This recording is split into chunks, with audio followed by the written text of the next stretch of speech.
Plan വെച്ച് നോക്കിയാ work area ദേ ഈ ഭാഗത്ത് വരും. അവിടെ ഇല്ല, ഈ ഭാഗത്ത് വരാൻ വഴി ഇതാ ഈ ഭാഗത്ത്, ഇതാ ഈ ഭാഗത്ത്. നിങ്ങളാണോ ഈ സ്ഥലം വാങ്ങിച്ച പേർഷ്യക്കാര്? അതെ, പേർഷ്യക്ക് മുന്നേ, ഇപ്പൊക്കെ ദുബായ്. നിങ്ങളാരാ?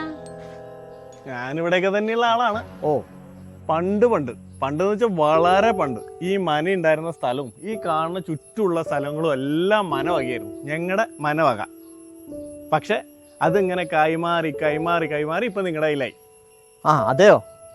ചുളു വിലക്ക് തരാനുണ്ടാവില്ലേ സ്ഥലം, എനിക്കറിയാം. പക്ഷെ ഇവിടെ വീട് പണിയാൻ വന്നവരാരും ഒന്നും നടക്കാറില്ല. പണിയാതെ കിട്ടണ വിലക്ക് വിറ്റ് പോവാ പതിവ്. അതെന്താ? പേടിക്കില്ല അച്ഛാ, പറയാം. ഈ പറമ്പിൽ ഒരു ബ്രാഹ്മണന്റെ ആത്മാവ് അലഞ്ഞ് തിരിഞ്ഞ് നടക്കണ്ടെന്നാണ് കരക്കമ്പി. അതൊക്കെ ഒരു അന്ധവിശ്വാസങ്ങളല്ലേ മാഷേ? ഒന്നും മിണ്ടാതിരിക്കൂ, തിരുമേനി ഒന്ന് തെളിച്ചു പറയൂ. പറയാം. പണ്ടൊരു പാവം തിരുമേനി കള്ളിയങ്കാട്ട് നീനി രക്തം കുടിച്ചു കൊന്ന പറമ്പാണിത്. എങ്ങനെ? ആ രാത്രി ജീവിതത്തിൽ ആദ്യമായിട്ട് ഒരുപാട് മോഹങ്ങളുമായിട്ട് ഇല്ലത്തുനിന്ന് സംബന്ധം കൂടാൻ രാമൻ നായരുടെ വീട്ടിലേക്ക് രാത്രി തനിച്ച് നടന്നു പോയിരുന്നു ആ പാവം.